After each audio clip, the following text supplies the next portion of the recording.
majestueux, fascinants. Ils paraissent éternels et pourtant, beaucoup pourraient avoir disparu d'ici à la fin du siècle. Nous sommes au Montanvert, à la mer de glace près de Chamonix.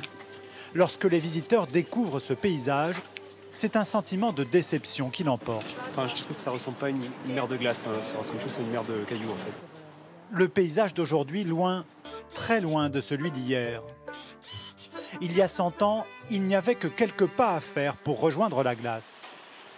Désormais, il faut descendre un escalier de plus en plus long, 600 marches aujourd'hui. Des dates repères témoignent de la fonte du glacier. Alors, en 2018, en fait, la passerelle était ici et la grotte était là. Donc le glacier était là.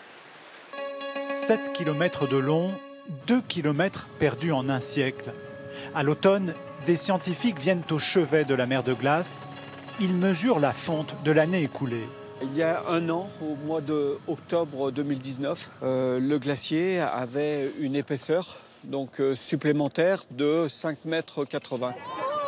Des glaciers qui rétrécissent et parfois s'écroulent, comme ici en Suisse cet été. Et des pans entiers de montagnes fragilisés par la fonte du permafrost. Le permafrost, cette matière gelée en permanence, ciment des montagnes, menacée elle aussi par le réchauffement. Sur l'aiguille du Midi, des travaux de confortement sont de plus en plus souvent réalisés. Ici, des ouvriers perforent la roche pour la consolider.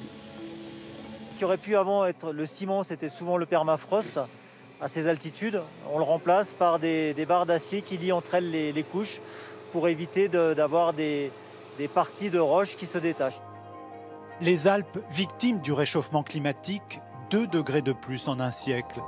Emblématique, le glacier des Bossons, sa langue terminale a rétréci d'1 kilomètre en 40 ans. La fonte et le mouvement du glacier font émerger de drôles d'objets à sa surface. Ça, c'est un frein d'atterrissage du Boeing. Quasiment sûr. Tiens, tu peux m'aider? Et il y a une référence. Ouais, ben regarde, c'est marqué. Regarde là. Ouais, Boeing. Boeing. 1966, un Boeing d'Air India s'écrase au sommet du Mont Blanc. À peine peut-on reconnaître quelque chose qui pourrait être un élément de moteur ou un bout d'air. Des années plus tard, des débris réapparaissent 3000 mètres plus bas. Ouais, c'est encore un morceau de carlingue avec des ferrures. Il faut vraiment comprendre que l'avion s'est écrasé quasiment au sommet du Mont Blanc et qu'il a mis à peu près 50 ans à arriver jusqu'à là en pièces détachées. Timothée Motin tient une buvette au pied du glacier. Cet été, il a découvert des journaux de l'époque qui titrent sur l'élection d'Indira Gandhi comme Premier ministre. Mais sa plus belle trouvaille, c'est une simple photo. C'était un soir, et il y avait quelque chose qui brillait sur le glacier, et c'était cette photo, quoi.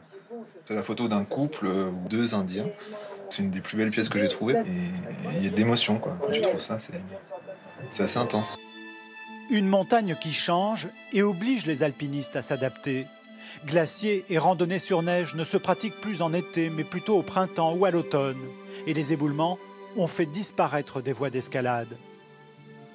Les glaciers sont des sentinelles du climat. Ils réagissent très vite au réchauffement.